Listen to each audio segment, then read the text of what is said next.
আসসালামু আলাইকুম, কেমন আছেন সবাই? নতুন আরেকটি ভিডিওতে আবারও আপনাদেরকে স্বাগত জানাচ্ছি। আজকে আমি একটা সবজি রান্না করব, তো সেই রেসিপিটি আপনাদের সাথে শেয়ার করব।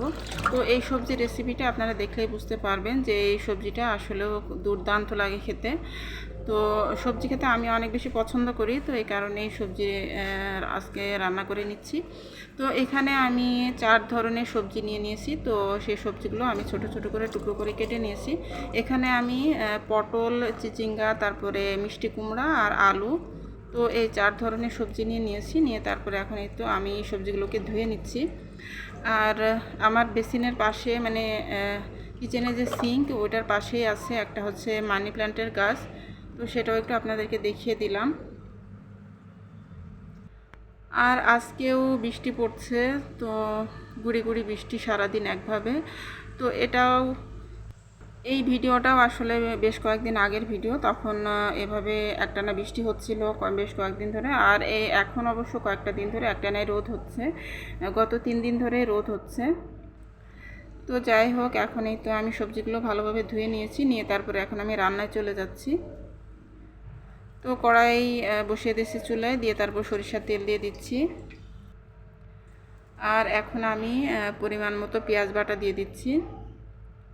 তো এই রেসিপিটা আশা করব যে আপনাদের কাছে ভালো লাগবে। তো সবজি আসলে বিভিন্নভাবে রান্না করা যায়, তো দেখা যায় যে সবজিটা যারা পছন্দ করে তাদের কাছে আমার এই রেসিপিটা হয়তো বা ভালো লাগবে।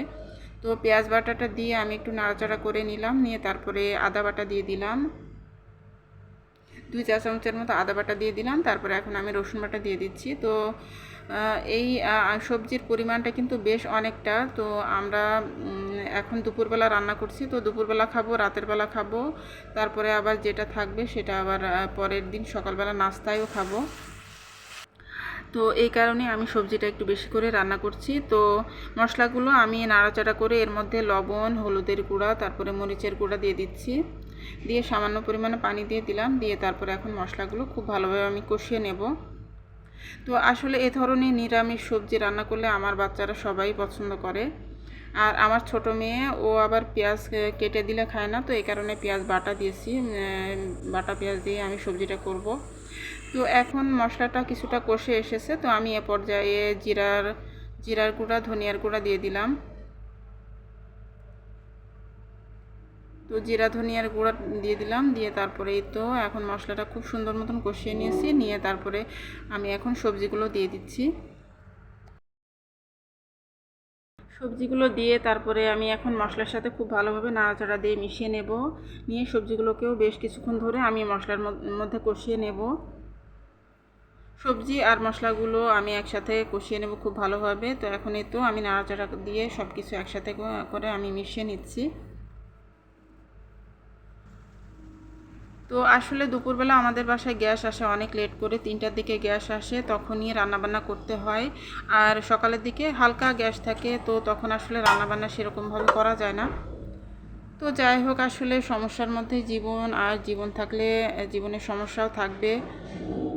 তো যাই হোক, এখন এই তো আমি সবজিগুলো ঢাকনা দিয়ে ঢেকে কিছুক্ষণ আর কি রান্না করে নিয়েছি। নিয়ে তারপর ঢাকনাটা তুলে আবারও একটু নাড়াচাড়া করে দিচ্ছি। তো মোটামুটি সবজির গা গা থেকে যে পানিটা বের হয়েছিল সেটাতেই আমার এই সবজিগুলো মানে কষানো হয়ে গেছে।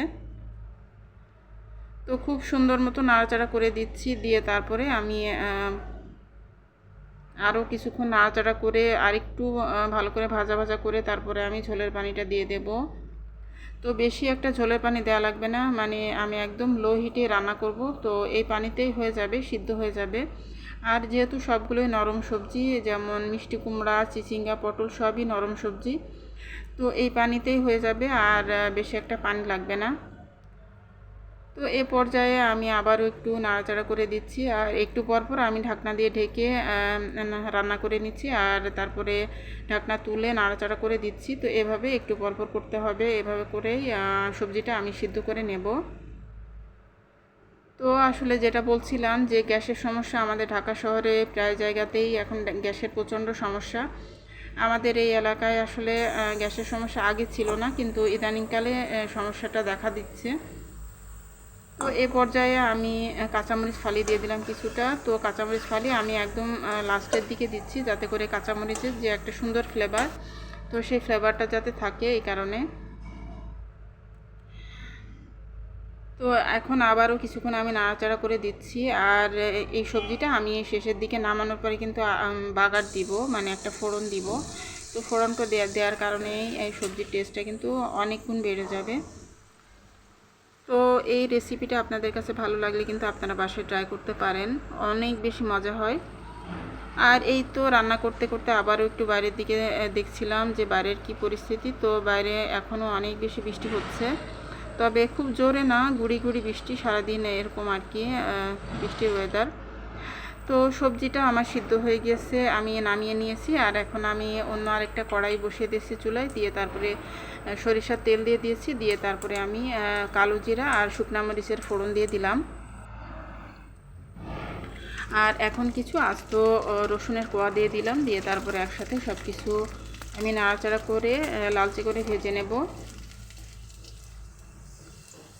তো এই ফোড়নটা যখন একদম ভাজা ভাজা হয়ে আসবে তখন আমি সবজিগুলো দিয়ে দেবো এর মধ্যে, দিলে খুবই সুন্দর একটা ফ্লেভার আসবে এই ফোড়নের।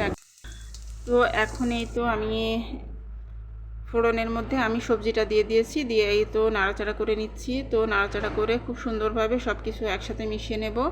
আর আমি লাস্টের দিকে একটু আচার দিয়ে দিব, যাতে করে মানে এটা আরও বেশি টেস্টি হয়। তো এই সবজিটা রুটি পরোটা সাথে খেতে খুবই ভালো লাগে, অথবা ভাতের সাথে, রুটি পরোটা কিংবা সাদা ভাত সব কিছুর সাথেই খেতে দুর্দান্ত লাগে।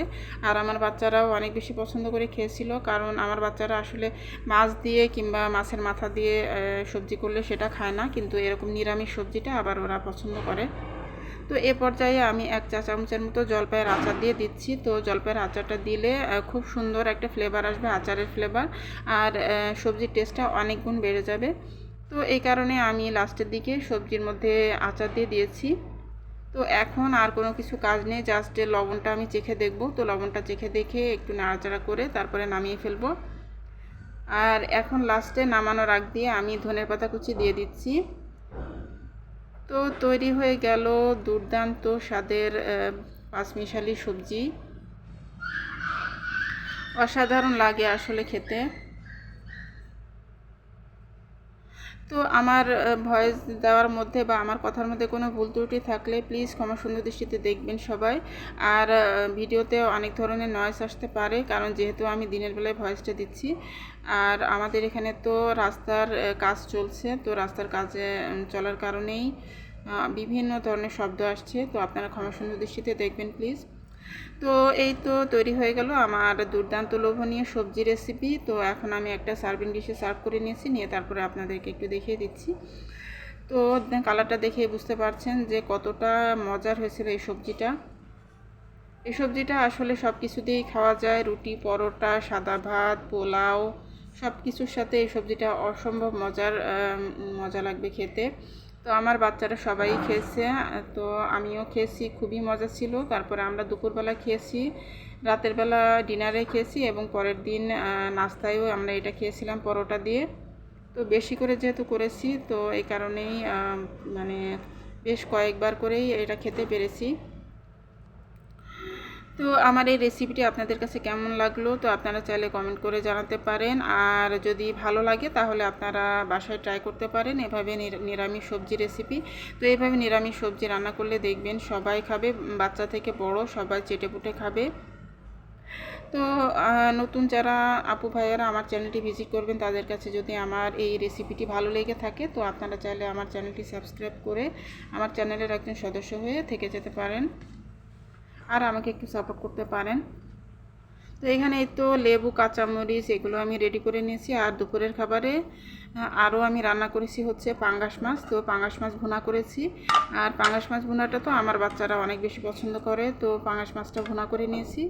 আর ভেজিটেবল করেছি, আর সেই সাথে রাতের কিছু তরকারিও রয়েছে, সেগুলো বের করে গরম করে নিব। তো আজকের মতো এখান থেকে বিদায় নিচ্ছি। আল্লাহ হাফেজ, আসসালামু আলাইকুম।